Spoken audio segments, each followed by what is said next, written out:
Silence. "I'd love some of the fake tan you use," Phoebe continued. "The stuff you get me from the studio is okay, but your colour's much nicer. Just tell me where you keep it." Being of Sri Lankan heritage, Erica had no need for fake tan, but Phoebe clearly hadn't figured out that her colouring was natural. And if she was that thick, then Erica didn't want her looking after Jasmine anyway. "Goodbye, Phoebe, and good luck." Erica ended the call, placed the phone calmly in her lap, and flopped back onto the bed. "Fuck!" she shouted at the ceiling. What had possessed her to come on this holiday?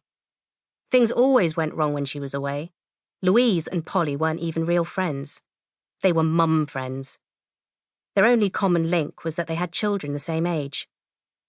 Great for play dates, ideally not at Erica's, and sharing lifts to parties and the odd sleepover, definitely not at Erica's, but not for going away with. But Louise had been so excited about winning a week in a 5-bed Airbnb house and insistent she come, and it lessened Erica's guilt at Jasmine missing out on a half-term holiday. She'd convinced herself that if she kept on top of calls and emails, nothing disastrous could happen, but this was proof that she needed to be there. If she'd been at home, Phoebe would have had to tell her face-to-face that she was leaving, and Erica could have explained in a calm, rational manner that she had to work out her notice. Or hidden her passport. Erica's phone pinged, and she snatched it up, praying it was a text from Phoebe saying it was an April Fool joke, even though it was the end of May. Instead, it was a request for an appointment with Sing to Win's creative director at 9 a.m. the following Thursday. Erica's stomach tightened. There was no way she could drop Jasmine off at school and travel 40 miles in 15 minutes, especially not in heels. She took her iPad from her bedside table and opened her calendar. It was a mosaic of overlapping coloured boxes highlighting meetings she had, all of which coincided with Jasmine's ballet class, or swimming lesson, or dentist appointment, or recorder recital. The iPad was heavy in her hands.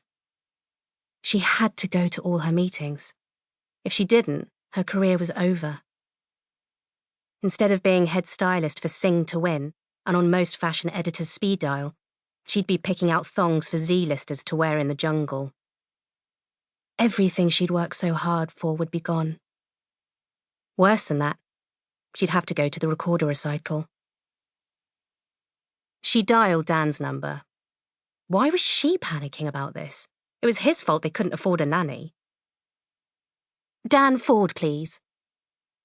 "Of course," a young man said, presumably the latest intern shadowing him. "And you are?" "I'm his—" She hesitated, as she always did when having to describe her status. Common law wife was too formal, partner sounded too businesslike, and girlfriend seemed inadequate when they'd been together for 10 years and had a child. Dan referred to her as his wife, but when she tried that approach, eyes invariably flicked to her bare wedding finger, and her subsequent explanation sounded pathetic. As though she were desperate to be asked, which she wasn't. They didn't need a piece of paper to validate their relationship, or had created an imaginary husband. "Just put me through." "Dan Ford," Dan said briskly. "It's me." "Can't talk long. I'm on mute in a conference call." Erica could imagine him looking pointedly at his Tag Heuer watch. "Phoebe's leaving," she said.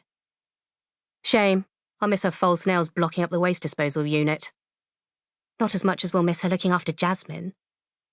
"Just get a replacement." "By Monday?" Dan choked. "I saw her this morning and she didn't mention it." "No. She didn't say anything when Jasmine and I said goodbye to come here either. Very sneaky." "What are you going to do?" "What are we going to do?" Erica corrected. "You'll have to take Jasmine to school 2 days next week. I've got some early starts." "No can do. I'm in China. Comes with the territory when you're a partner." The pride over his new position was evident in his voice. "Wish I could have seen those shits' faces when they read my LinkedIn update." "I'm sure they're eaten up with jealousy," Erica said, "but it won't help me." "What about Louise and what's her name? Can't they help?" Louise